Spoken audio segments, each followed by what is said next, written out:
I am Thomas, 74 years old, and somehow still reeling from the betrayal my own family inflicted on me. As a retired postal inspector, I thought I'd earned a peaceful retirement in my house overlooking Rehoboth Bay. Last Tuesday morning, my son Stephen showed up with his family and 6 suitcases claiming they needed to stay for renovations. Between his forced smiles and his wife Patricia's dismissive attitude, Stephen announced they'd be moving in for weeks, maybe months. "Don't worry, Dad, we won't be any trouble," he said, already directing Patricia toward my master bedroom. I simply nodded and tried to hide my unease. That evening, I overheard them planning to convert my home office into a permanent bedroom for Patricia's parents. Before I continue this story, let me know where you are watching from in the comments below. Hit like and subscribe if you have ever had family members who took your kindness for weakness. Living in Henlopen Acres meant tranquility to most people, but inside my 2-story colonial home, tension began filling every corner the moment they arrived. My house, with its bay windows and wraparound porch overlooking the water, had been my sanctuary with Martha for 40 years. My bedroom, where Martha's pictures still sat on the dresser, and her favorite yellow paint still brightened the walls, became their master suite within hours of their arrival. From retirement until that morning, I had maintained my independence, managed my finances, and kept the house exactly as Martha and I had arranged it. I cooked my own meals, maintained the garden she had planted, and followed the routines we had established together. Patricia immediately began rearranging everything. She threw out my groceries, calling them expired and unhealthy. She moved my record collection to the garage, claiming it was dusty and outdated. She redecorated the living room with modern art and relocated all my photographs to make space for her belongings. "Obadiah," she said, using my formal name like I was a child, "you'll be much more comfortable on the first floor. No more dangerous stairs to worry about." But this was my home. These were my stairs. This was the bedroom where Martha and I had shared our dreams and faced our fears together. Every corner held memories they couldn't understand and apparently didn't respect. I felt like a stranger in my own house, watching my life being systematically erased to make room for theirs. Within 24 hours of their arrival, my house no longer felt like mine. Patricia moved through my rooms like a general inspecting conquered territory, making lists on her phone and rearranging furniture without asking permission. She started with the kitchen, dumping the contents of my refrigerator into garbage bags.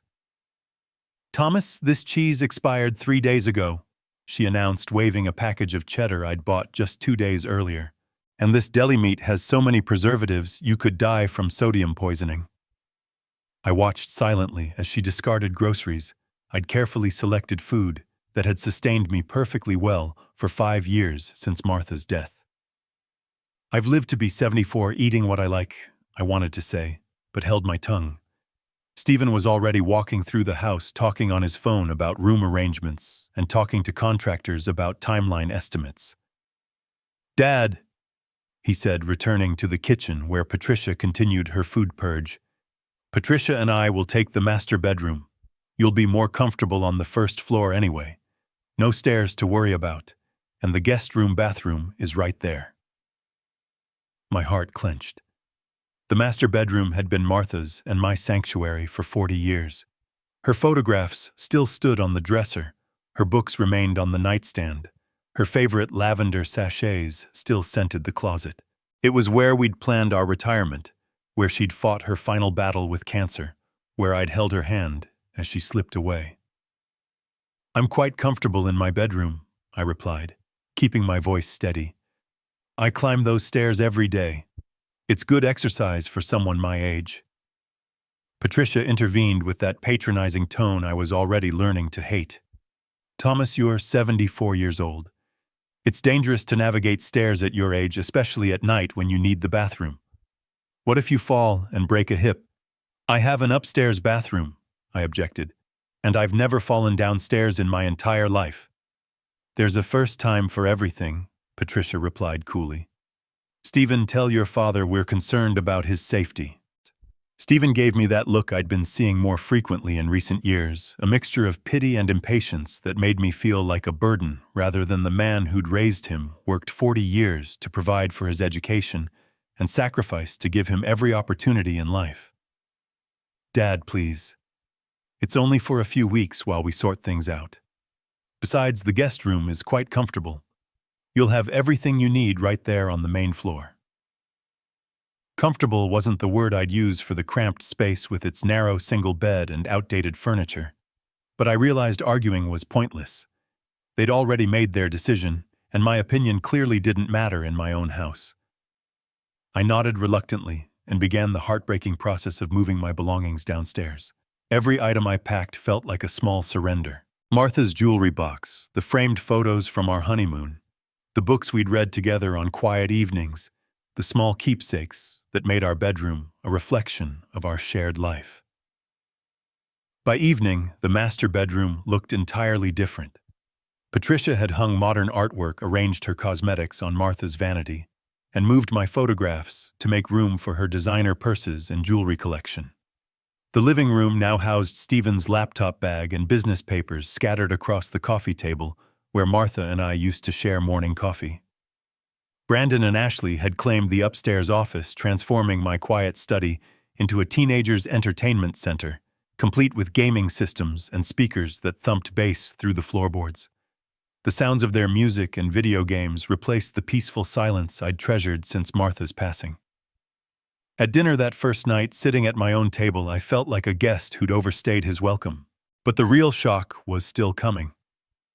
2 weeks into their stay, I discovered the truth about their real intentions. It came from Ashley, my 19-year-old granddaughter, who knocked quietly on my cramped bedroom door one rainy Sunday afternoon. I had been sitting on the narrow bed reading one of Martha's favorite novels and listening to music through headphones Brandon had helped me set up on my phone. "Grandpa, may I come in?" she asked tentatively. Her voice carried an urgency I hadn't heard before. "Of course, sweetheart." I was surprised and pleased. Ashley had barely spoken to me since they'd arrived, usually rushing past with her phone pressed to her ear or disappearing upstairs to her room. She entered and stopped in the doorway, looking around at what my life had become. Boxes of my belongings stacked against the walls, photo albums piled on the small dresser, books everywhere because there wasn't enough shelf space.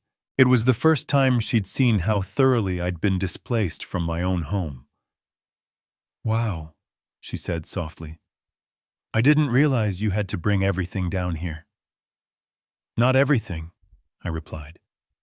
"Your mother decided most of my things were outdated or took up too much space." Ashley sat on the edge of the bed, fidgeting with the hem of her college sweatshirt.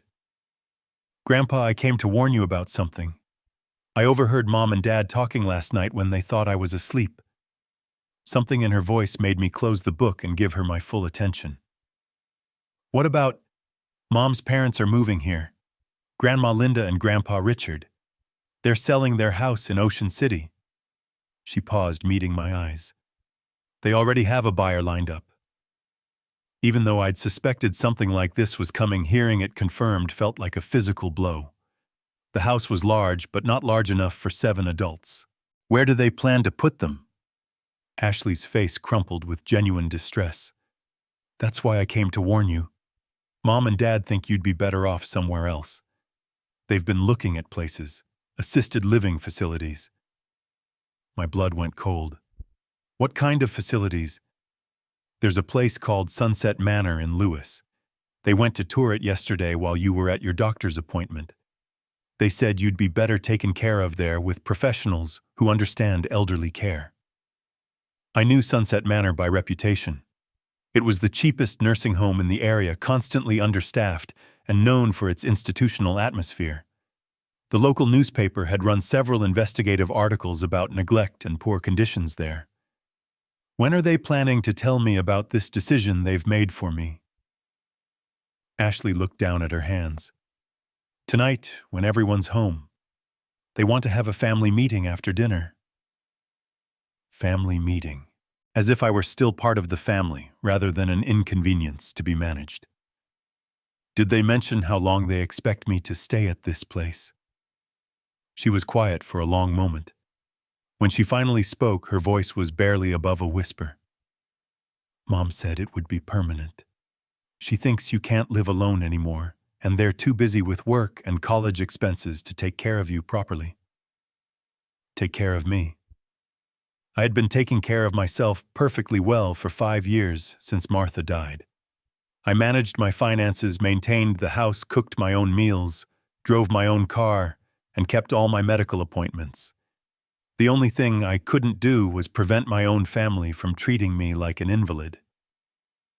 Grandpa, I tried to talk to them. Ashley continued, tears starting to form in her eyes.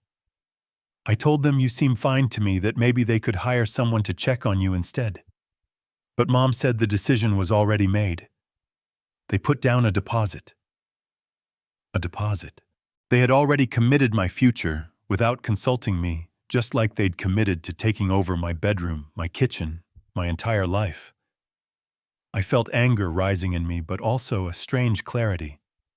Ashley, I want you to know that none of this is your fault. You couldn't have changed their minds even if you'd tried harder. But it's not fair, she said, wiping her eyes. This is your house. You built a life here with Grandma Martha. They shouldn't be able to just ship you off because it's inconvenient to have you around. Out of the mouths of babes, my 19-year-old granddaughter understood something that apparently escaped her parents completely. This wasn't about my welfare or safety. This was about their convenience and their plans for my property. What are you going to do? Ashley asked. I looked at her young face full of genuine concern and love and made a decision that would change everything. I don't know yet, sweetheart, but I'm not going down without a fight. That evening's family meeting unfolded exactly as Ashley had warned me it would. Stephen gathered everyone in the living room after dinner, arranging chairs in a semicircle like a tribunal. I sat in my old recliner, the only piece of furniture Patricia hadn't been able to relocate, and watched the faces of my relatives prepare to deliver my sentence. Dad, Stephen began, his tone artificially cheerful. We want to talk about your future, about what's best for everyone. My future. I looked him directly in the eye. Or the future of this house. Patricia jumped in before Stephen could answer. Thomas, we can all see that living alone is becoming difficult for you. You forget to take medications, you don't eat properly, and this house is too big for one person to maintain safely. Really? I couldn't keep the sarcasm out of my voice. And here I thought you were concerned about where to put your parents. Stephen's face flushed. He glanced quickly at Ashley, who was studying her hands in her lap. Dad, let's be honest.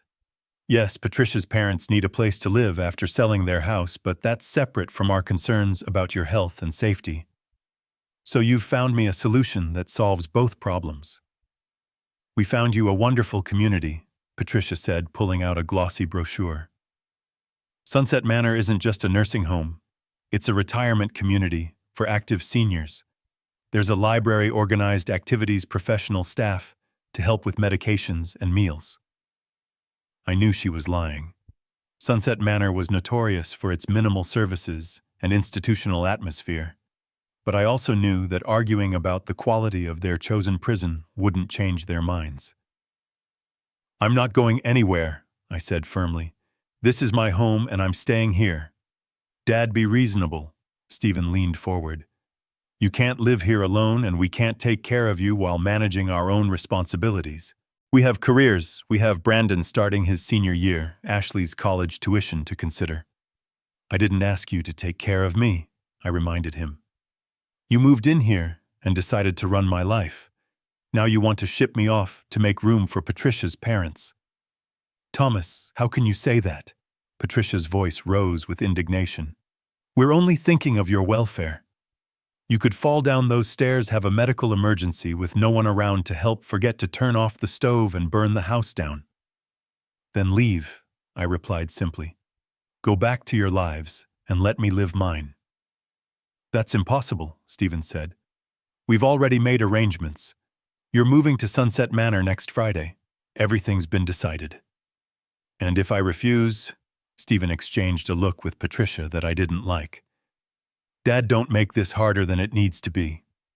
At your age, if family members express concerns about your ability to live independently, the state takes those concerns seriously.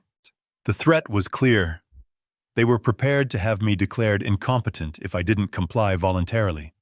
I looked around the room at my family, searching for any sign of love or genuine concern, but all I saw was determination to remove an obstacle from their path. "Fine," I said quietly. "I'll go to your nursing home, but don't expect me to forgive you for this."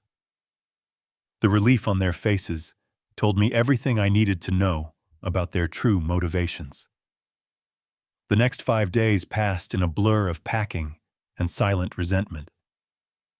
Patricia supervised the selection of my belongings, like a customs officer, deciding what would fit in the small room at Sunset Manor and what was unnecessary clutter. Most of my books, my collection of Postal Service memorabilia, and boxes of photographs were relegated to the garage for safekeeping. On Friday morning, I found myself sitting in the passenger seat of Stephen's SUV, watching my house disappear in the rearview mirror. The drive to Sunset Manor took 30 minutes, long enough for me to absorb the finality of what was happening. I was leaving the home Martha and I had shared, the place where we'd planned to grow old together, to spend my remaining years in institutional care. Sunset Manor looked exactly as depressing as I'd expected. A 3-story brick building surrounded by manicured but lifeless landscaping, with elderly residents visible through windows, sitting motionless in wheelchairs, or staring at television screens in the common areas. The smell hit me as soon as we walked through the front door, disinfectant, mixed with cafeteria food, and the unmistakable odor of people waiting to die. The intake process took 2 hours. Forms to sign, medical information to transfer, room assignments, and meal schedules to review. My new home was a 10 by 12-foot space with a narrow bed, a small dresser, and a bathroom barely large enough to turn around in. Stephen and Patricia helped me unpack my 2 suitcases, a process that took all of 15 minutes given how little I'd been allowed to bring. "We'll visit soon, Dad," Stephen promised as they prepared to leave, "once we get settled with Patricia's parents and finish the renovations." But his eyes avoided mine, and I knew these visits would be infrequent at best. After they left, I sat on the edge of my bed and allowed myself to feel the full weight of my situation. At 74, I had been discarded by my own family, warehoused in a place that felt more like a prison than a home. The walls of my room were bare. The window looked out onto a parking lot, and the only sounds were the shuffle of nurses' feet in the hallway and the distant murmur of confused elderly voices. That's when I heard a familiar voice from the doorway. "Thomas Miller." I looked up to see a tall, thin man with gray hair and a surprised expression. It took me a moment to recognize Walter Hoffman, my old colleague from the Postal Service. We'd worked together for 15 years before he transferred to the Delaware office, and I hadn't seen him in over a decade. "Walter, what on earth are you doing here?" "I've been here 8 months, he replied, stepping into my room. "After my stroke last year, my daughter decided she couldn't handle my care anymore. Too much responsibility, she said." His voice carried the same bitter edge I was feeling. We talked through lunch and well into the afternoon.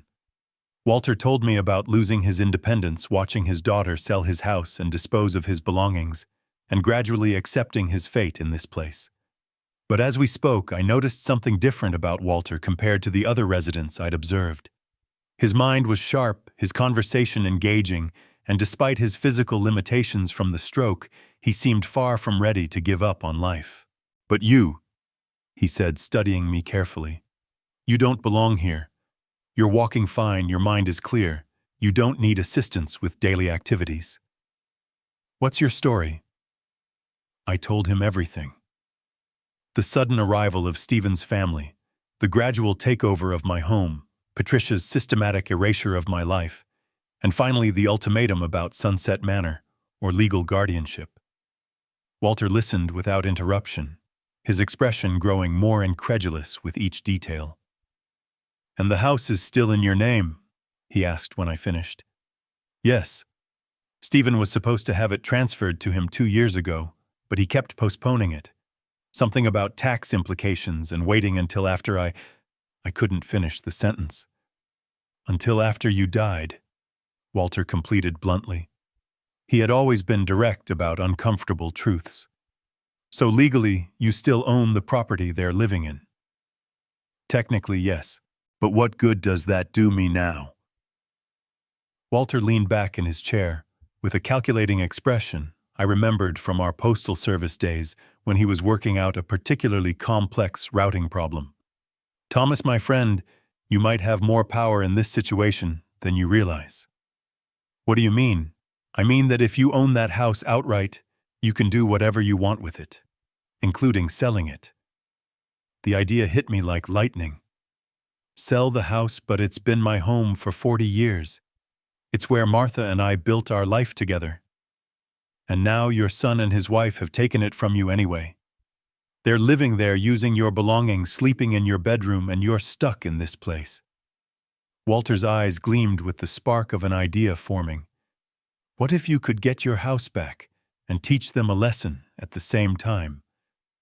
For the first time since this nightmare began, I felt something that might have been hope stirring in my chest. Walter's nephew, Marcus, turned out to be exactly what I needed: a sharp real estate agent with a reputation for handling delicate situations.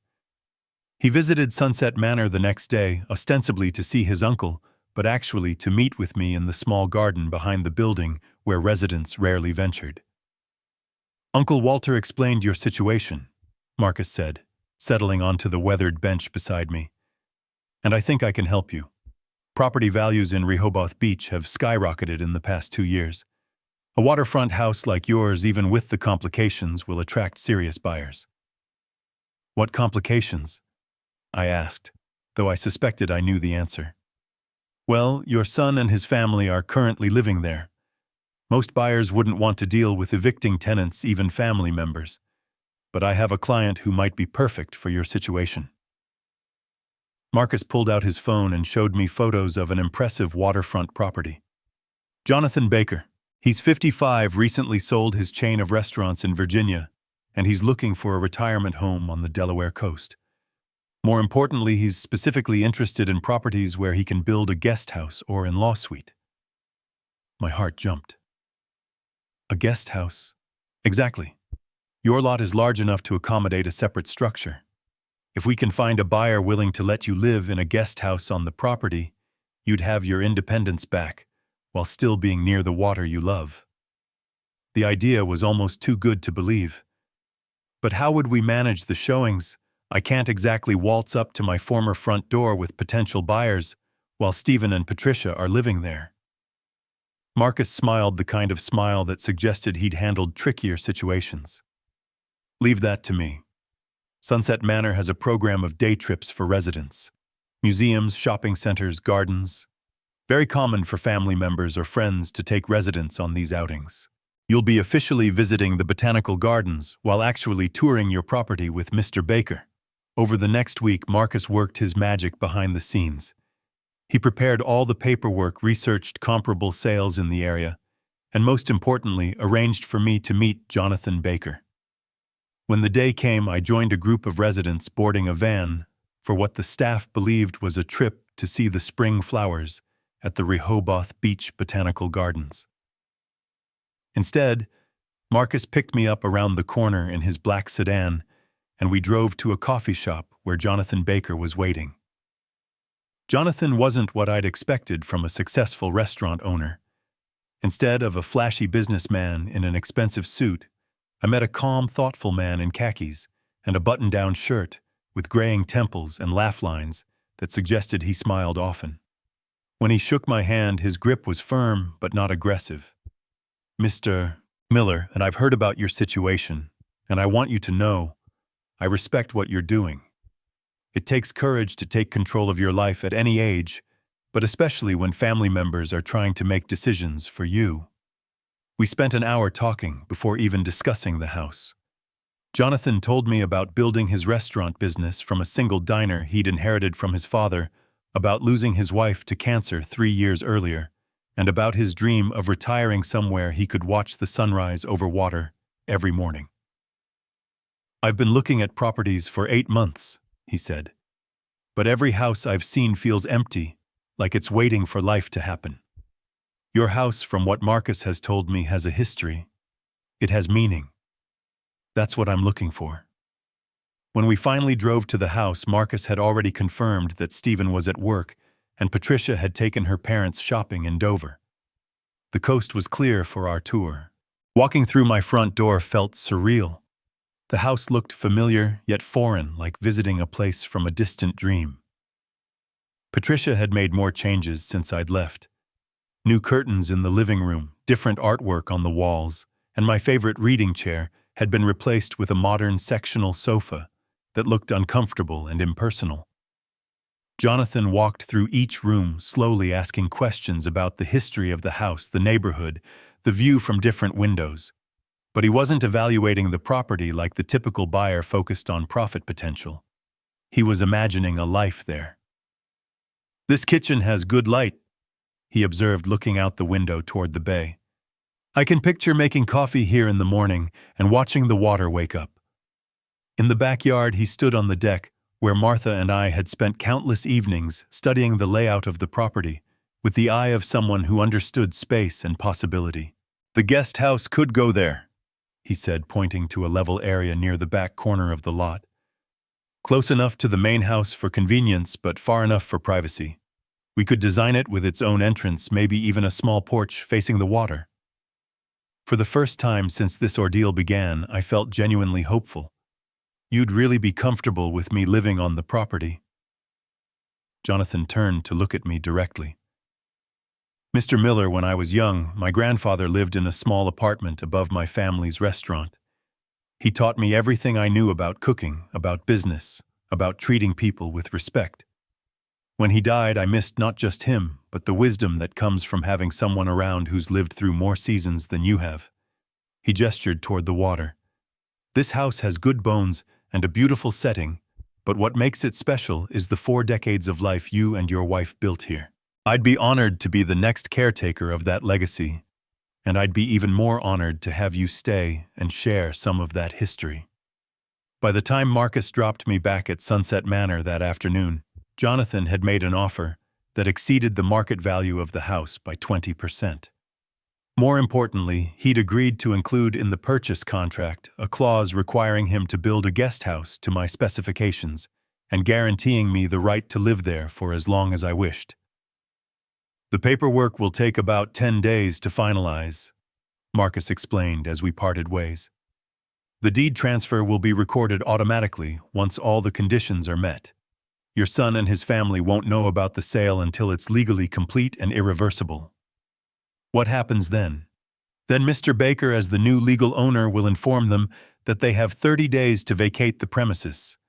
Much more time than they gave you to pack up your life." That night, lying in my narrow bed at Sunset Manor, I felt something I hadn't experienced in months: excitement about the future. In less than 2 weeks, I would not only regain my independence, but also teach Stephen and Patricia a lesson about treating family members with respect. I thought about the expression on Patricia's face when she learned that the house she'd been redecorating would soon belong to someone else. I imagined Stephen's shock when he realized that his plans to inherit my property had crumbled because of his own greed and impatience. But most of all, I looked forward to sitting on the porch of my new guest house watching the sunset over Rehoboth Bay and knowing that I'd proven something important to myself. It's never too late to stand up for your dignity, no matter who tries to take it away from you. 10 days later, Marcus called with the news I'd been waiting for. "It's official, Thomas. The deed has been recorded. Jonathan Baker is now the legal owner of your former house. Are you ready for the big reveal?" My heart was pounding as I hung up the phone. After weeks of careful planning, the moment of truth had arrived. Stephen had called me the day before to mention, almost as an afterthought, that they were having a celebration that Saturday for Richard's 75th birthday. The timing couldn't have been more perfect. "We're having the party at the house," Stephen had said, his casual tone suggesting he saw nothing wrong with hosting celebrations in property that legally belonged to me. Patricia's been planning it for weeks. Richard's really excited. I hadn't mentioned that I wouldn't be spending that Saturday staring at the institutional walls of Sunset Manor.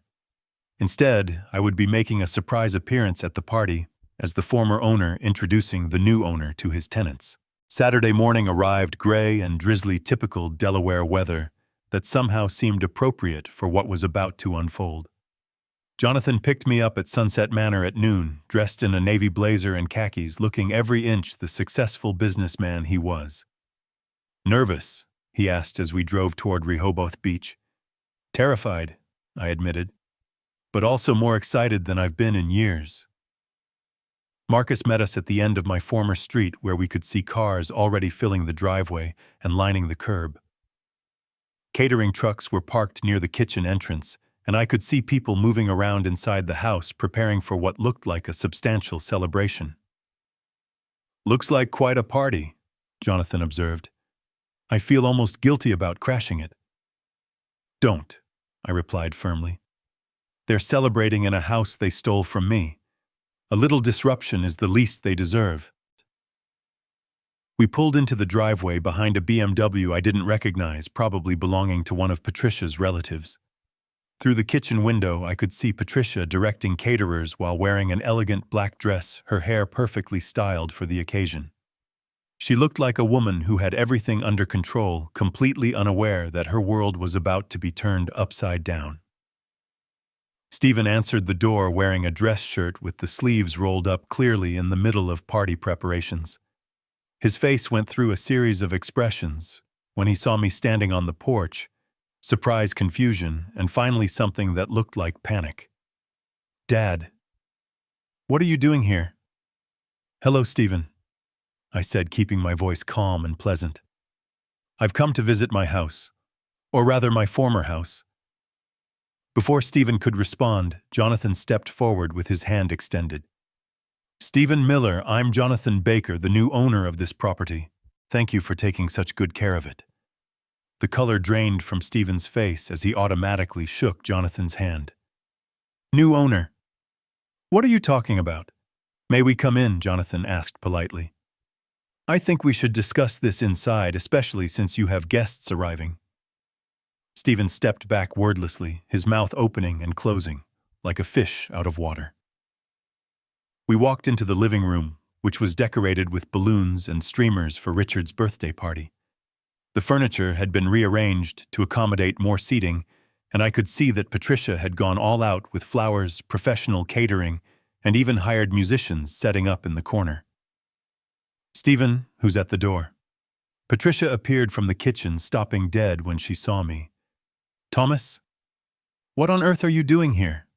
"Patricia, I'd like you to meet Jonathan Baker," I said, gesturing to my companion. "The man who bought this house from me last week."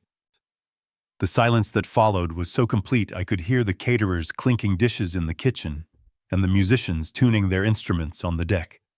Patricia's face went through the same color changes as Stephen's, from confused to pale to flushed with anger.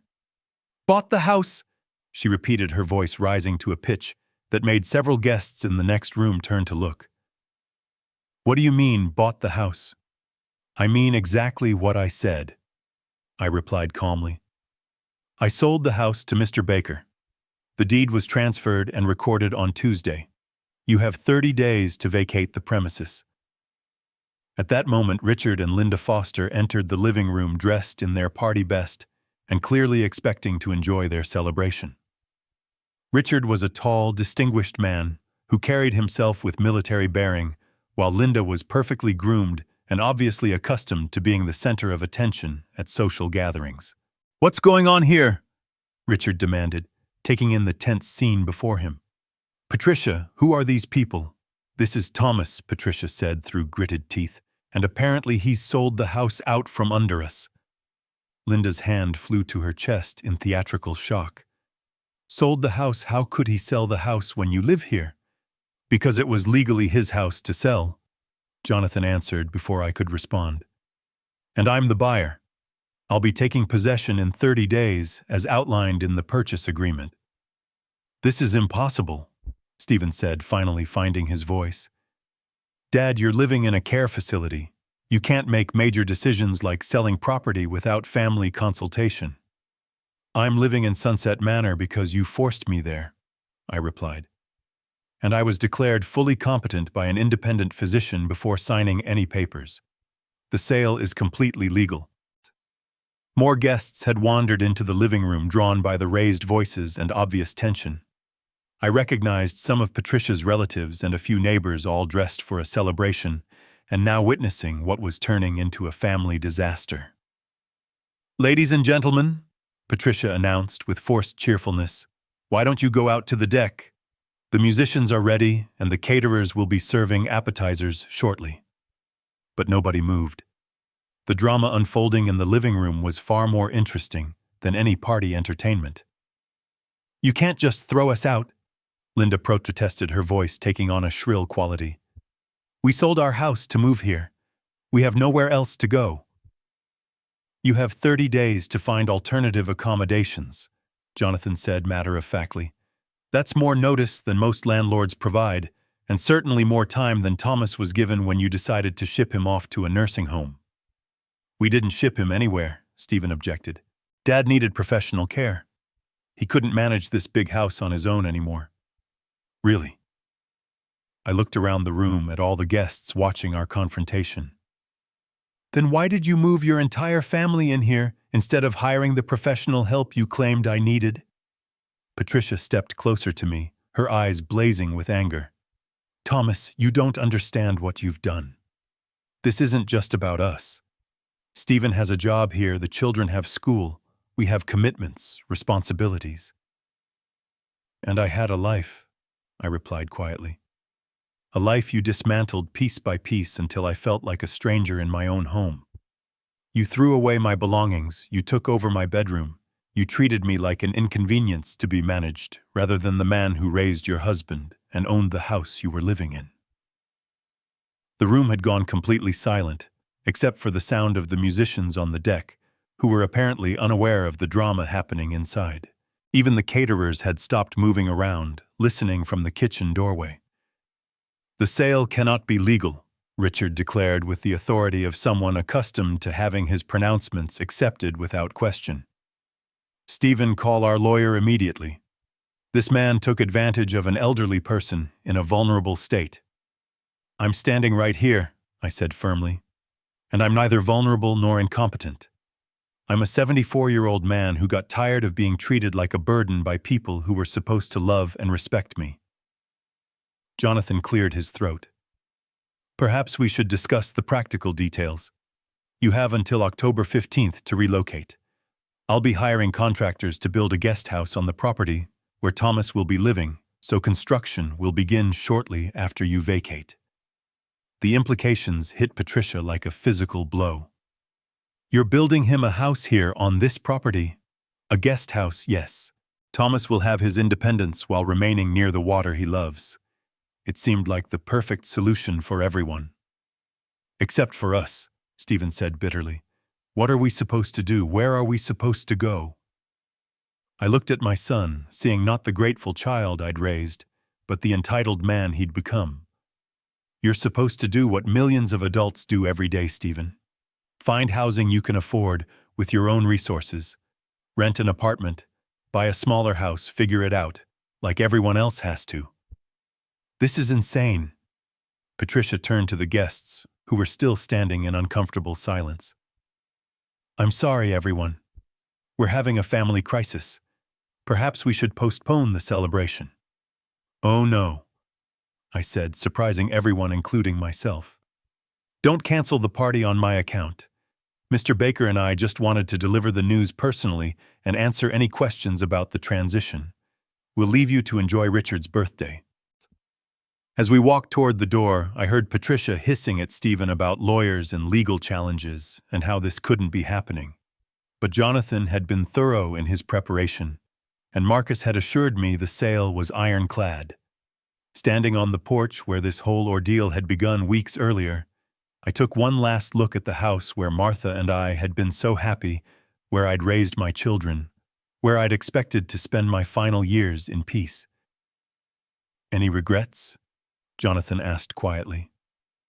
I thought about that question, as we walked to his car, listening to the stunned voices from inside the house trying to process what had just happened. Did I regret disrupting their party? Did I regret shocking them in front of their guests? Did I regret taking back control of my life in such a dramatic fashion? None whatsoever, I replied. For the first time in months, I feel like myself again. The phone calls started within hours of our departure from the party.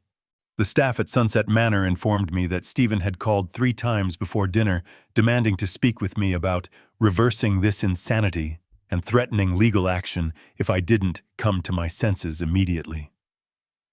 When I finally returned his call that evening, his voice was a mixture of anger and desperation that I'd never heard before. "Dad, you've made a terrible mistake. We've consulted with an attorney and there are grounds to challenge this sale. You were living in a care facility when you signed those papers. Any judge would question your mental capacity."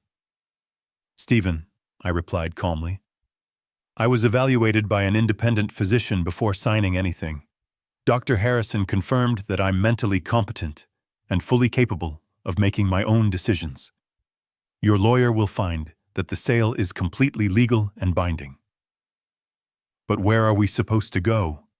The desperation in his voice was becoming more pronounced. "Patricia's parents sold their house. The kids have school. I have my job at the accounting firm. Our whole life is built around being here." "Then you should have thought of that before you decided to throw me away like garbage." I surprised myself with the firmness in my voice. "You made your choice when you prioritized your convenience over my dignity. Now you get to live with the consequences." Over the next week, they tried every strategy they could think of. Patricia called pretending to be concerned about my welfare, suggesting that I was being manipulated by strangers who wanted to take advantage of me. "Thomas, you don't really know this Jonathan Baker person. How can you trust him with your future?" "I trust him more than I trust you," I answered honestly. "He's treating me with respect and offering me independence. You treated me like a problem to be solved." Stephen attempted to guilt me by having Ashley call, though I could tell she was being coached in the background. "Grandpa, Mom, and Dad are really stressed about having to move. Isn't there some way you could work this out with them?" "Ashley, sweetheart, I'm sorry your parents are stressed, but they created this situation when they decided I was too much trouble to have around. Sometimes adults have to face the results of their choices." The most pathetic attempt came from Richard, who called to offer me money to reverse the sale. "Thomas, I'll write you a check for $50,000 if you can find a way to cancel this transaction. We're too old to start over somewhere else." "Richard," I replied, "I'm 4 years older than you and I'm starting over just fine. The difference is that I'm doing it by choice, not because someone decided I was inconvenient." Meanwhile, Jonathan kept me updated on the progress of our plans. He'd hired architects to design the guest house and contractors to begin construction as soon as Stephen's family vacated the property. "It's going to be beautiful, Thomas. 2 bedrooms, full kitchen, living room with a fireplace and a screened porch facing the water. You'll have all the independence you want with the security of knowing someone's nearby if you need help." "What about you?" I asked. "Won't having me on the property cramp your style?" Jonathan laughed. "Thomas, I'm 55, widowed and retired. My style these days involves reading books, cooking elaborate meals for one person, and talking to my cat. I think I can handle having a neighbor who might actually hold up his end of a conversation." 3 weeks after the confrontation at the party, Stephen made one final attempt to change my mind. He arrived at Sunset Manor with Ashley in tow, both of them looking defeated and exhausted. We met in the small visiting room, and for the first time since this began, Stephen's arrogance was completely gone. "Dad, I want to apologize," he said, his voice barely above a whisper. "We handled everything wrong.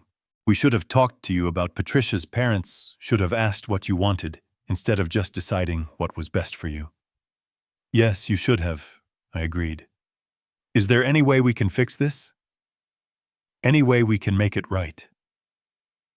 I looked at my son, seeing genuine remorse in his eyes for the first time in years. "Stephen, you can't unring a bell. You showed me exactly how you and Patricia view me as a burden to be managed, not as a person to be respected. That knowledge doesn't just disappear because you're facing consequences. Ashley reached over and took my hand. Grandpa, I know Mom and Dad made mistakes, but they do love you. They're just scared and don't know how to admit they were wrong. Ashley, I love your parents too. But love without respect is just sentiment. Your parents love the idea of me as the grandfather who spoils you and leaves them an inheritance.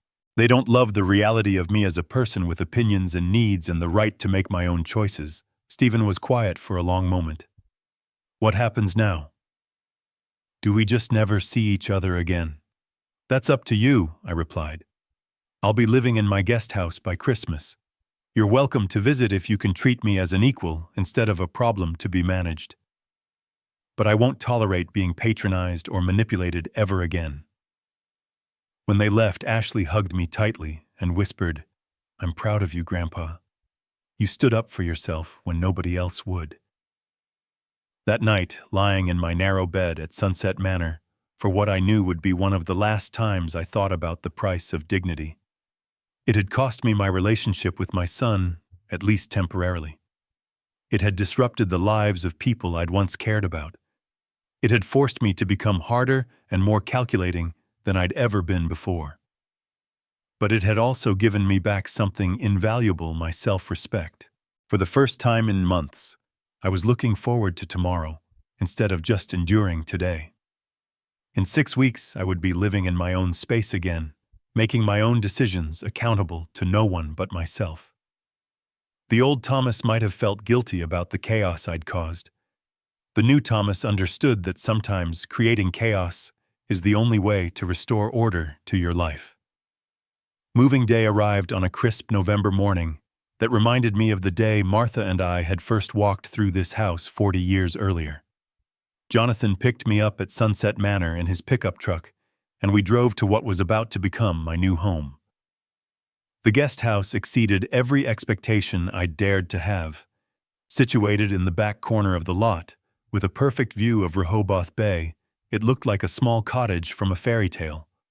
Cedar shingles weathered to a soft gray-white trim around multi-paned windows and a wraparound porch with rocking chairs facing the water.